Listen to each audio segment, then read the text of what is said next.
na-reschedule. Ano nga ang dati niyang sakit, ate? Ate, ang dati niyang sakit? Parkinson. Parkinson yung ano, sa utak ano? Yung daw ay konektado sa utak kaya kailangan yung neurologist. Hindi pa nga namin siya nagadala sa neurologist. Meron na ako yung check up mo sa bagong pandemic. At yun ako na sa utak. Inaano na talaga siya sa tawag. Wala siyang opera na ano, ganun. Kailangan ano lang, yung parang therapy. Wala, hindi nga namin napapatay. Kailangan yun.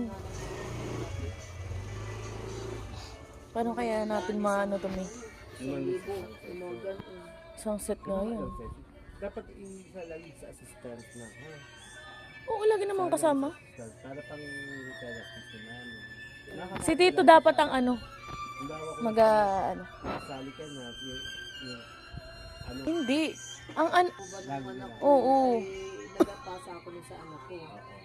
Kaya para sa AA naman nila. ikaw ang claimant. Ay ako naman ang claimant na. Ay, di ang gawin na natin. Saan ba nag-aaral anak mo?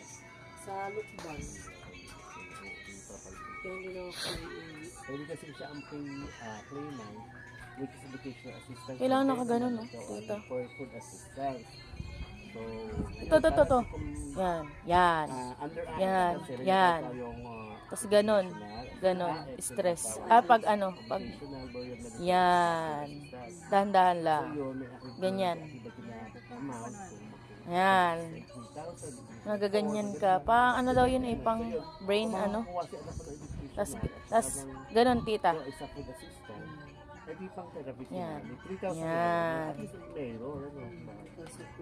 So, ang gawin mo, Wala ba stress ball si ate, si tita? so, ang gawin Tas mo ganon, ay tita. pag sa education assistant, Yan. Kahit hindi mo ano, basta ano lang. Ganyan ang pag-ano ng brain.